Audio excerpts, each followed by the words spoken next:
Assalamualaikum warahmatullahi wabarakatuh. Waalaikumsalam warahmatullahi wabarakatuh. Alhamdulillahirabbil alamin wa bihi nasta'inu ala umuri dunya waddin. Asyhadu an la ilaha illallah wa asyhadu anna Muhammadar Rasulullah. Allahumma sholli ala sayyidina Muhammad wa ala ali sayyidina Muhammad.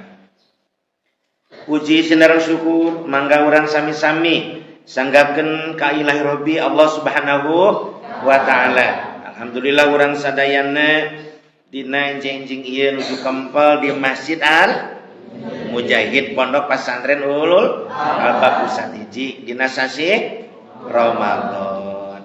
Urang tadi parantos tahajud, witir, ngadangukeun ceramah tabligh, ngadangukeun ceramah kultum, teraskeun kana salat berjamaah subuh. Allah ya Rabbi, mudah-mudahan sadayana amal saleh urang ditampi ku Allah Subhanahu wa taala. Amin ya Allah ya Rabbal alamin. Shalawat miwah salam mugi Allah Subhanahu wa taala tetep maparinkeun kanggo junjunan urang sadayana Kangjeng Nabi Muhammad sallallahu alaihi wasallam. Dilap kanggo kula wargina, jiwa para sahabatna, oke para ulama amilin, mudah-mudahan kelebat urang sadayana. Amin ya Allah ya Rabbal alamin. Para santri rahimakumullah, para alumni, muslimin muslimat yang mendengarkan atau yang sedang mendengarkan live ini. Sebelum Buya menjawab pertanyaan-pertanyaan dari santri, Buya akan menyampaikan dulu berkenaan dengan Syahrul Ramadan. Ya. Syahrul Ramadan. Dimulai dengan Syahrul Ramadan. Itu artinya bulan yang penuh dengan ujian. Syahrul Ramadan. Memang kita diuji oleh Allah Subhanahu wa taala, terutama tidak boleh makan dan minum ya, sampai waktu dari mulai imsak sampai ke adzan maghrib. Bagi yang sudah berkeluarga, yang sudah menikah, diuji untuk apa? Meninggalkan nafkah batin. Itu merupakan ujian yang berat. Terlebih lagi kalau bagi pengantin baru. Ya. Makanya maaf, sangat jarang orang nikah di bulan Ramadan. Bukan berkenaan dengan walimahnya, mengundang pada siang hari mereka pada sahur, atau mengundang malam hari karena sedang tarawih. Sebetulnya bisa saja itu dilaksanakan undangan pada malam harinya, dan tarawih misalkan bisa di rumah gitu, seandainya ada undangan dari teman dekat. Tapi alasan yang paling utama bukan karena itu. Kita tahu yang namanya pengantin baru, maka ada istilah honeymoon. Honey adalah madu, moon adalah bulan. Karena ini bahasa Inggris, honeymoon, berbulan madu. Bayangkan oleh kalian pada saat berbulan madu di bulan Ramadan, memang penuh dengan ujian. Karena siang harinya tidak boleh melakukan nafkah batin. Nah, sehingga ujian-ujian ini perlu kita sadari untuk meningkatkan derajat kemanusiaan kita. La'alakum tatakun, supaya kita menjadi orang yang bertakwa. Jadi Ramadan itu adalah penuh dengan ujian. Jadi kita akan rasakan sendiri. Ya, sangat merasakan bagi bapak-bapak AA yang biasa merokok, itu sangat tersiksa di bulan Ramadan. Karena pada siang hari tidak bisa merokok. Ujian yang berat. Nah, dengan Ramadannya ini, Buya sampaikan tidak sedikit yang gugur dalam ujian ini. Siapa Buya yang gugur? Yang kurang iman. Nah, Buya akan sampaikan berkenaan dengan Syahrul Ramadan ini, ujian ini. Orang kadang-kadang bilang begini, maaf ya, bukan Buya nyindir-nyindir ke profesi tertentu, tapi banyak di kalangan kita yang punya profesi yang sifatnya kerja kasar lah. Boleh kita katakan kuli bangunan gitu ya, atau supir. baik supir dalam kota, dalam pengertian angkutan kota, atau supir yang sifatnya luar kota gitu ya, atau para penggali gitu, penggali untuk sumur, penggali untuk menggali-gali parit dan sebagainya. Mereka selalu mengatakan begini, saya mah nggak mungkin puasa, nggak mungkin sahur, karena saya ini pekerjaan kasar, capek saya. Masa saya capek harus puasa? Ada ucapan yang harus kita garis bawahi. Ucapan capek. Pada saat seseorang atau kelompok orang atau kelompok profesi mengatakan capek, maaf ya Buya sampaikan, itu sebetulnya ada unsur ketakaburan dalam diri. Loh kok Buya? Apa hubungannya kata capek dengan ketakaburan? Pertanyaan Buya begini, memangnya profesi lain tidak capek? Kita ambil saja profesi guru. Apalagi kalau kita berbicara profesi ustadz atau ulama. Allah ya Rabbi. Begini, para santri dan muslimat dimanapun berada, juga para alumni ini yang sedang mendengarkan. Mungkin aramangnya sadayana, aramang ka pesantren kan dia. Yang namanya capek itu santri diambil dari dua unsur. Ya. Unsur yang sifatnya fisik dan unsur yang sifatnya akli. Apa Buya capek yang sifatnya fisik? Yaitu kerja keras yang seperti tadi. Supir angkot, supir luar kota, kuli bangunan, yang gali-gali tambang dan sebagainya. Itu namanya capek karena fisik. Kita jangan lupa ada capek, penyebab capek yang berikutnya. Apa itu? Berpikir. Buya mau nanya. Kalian pada saat menghafal untuk suatu ujian di mana pelajaran itu sangat berat, capek tidak? Capek pikiran, capek hati, karena memang susahnya bukan main. Akhirnya fisik juga itu capek kan, keluar keringat kan. Jadi kalau yang mengatakan capek dari satu profesi yang Buya tadi sebutkan, saya mah capek kan tiap hari juga kerja bangunan. Terus kita tanya, memangnya capek di sana saja? Para ulama itu lebih capek. Para ulama itu ya fisik, harus ke sana kemari berdakwah, berjalan kaki kadang-kadang, dan juga pikiran. Kalau jami teh ngantuk kainnya jami mah gitu wae. Tinggi tak masalah. Nah hanya jami mah itunya. Sakamara sareng saya jami. Jadi sana bobon awak kene bawa terus orang teraskan. Para ulama itu ya fisik, harus jalan kaki, dan juga pikiran. Pikirannya juga kompleks. Ya, maaf ya Buya sampaikan ini pengalaman Buya sendiri. Maaf nih, ini kenyataan nih Quran saksinya. Buya pernah disebut anjing. Buya pernah disebut orang gila Buya. Buya sempat diludahi. Buya sempat sedang ceramah dilempar oleh batu dan botol aqua, gelas. Pengalaman Buya. Bagaimana tidak capek? Dengan reaksi, atau kita beraksi berceramah, mereka beraksi dengan cara kasar, itu lebih capek. Jadi kalau supir angkot, kuli bangunan, penggali yang itu ya, dan lain sebagainya, mengatakan capek, ulama lebih capek daripada mereka. Yang namanya supir angkot fisiknya nggak terlalu capek, pikiran maksudnya, pikirannya nggak terlalu capek karena itu pekerjaan rutinitas. Pekerjaan rutinitas. Jadi kalau Ananda nanti ada supir angkot di depannya, mereka tidak punya malu, disimpan gitu air aqua, padahal sedang bulan Ramadan. dengan sopan santun, ananda seorang santri calon mau balik sampaikan, kenapa nggak saum gitu, gitu. Ya kan capek amat udah, oh gitu Tapi para ulama juga, menurut saya lebih capek daripada pikirannya, kadang-kadang juga serangan fisiknya kepada beliau-beliau dan juga jalan kakinya, gitu. Nah jadi tidak ada alasan santri orang mengatakan capek sehingga tidak saum, itu karena faktor kurang iman. Nah, romadnya di sana. Buya menghimbau kepada siapapun, yuk kita siap menghadapi ujian di bulan Ramadan sesuai dengan namanya. Syahrul Ramadan adalah bulan ujian.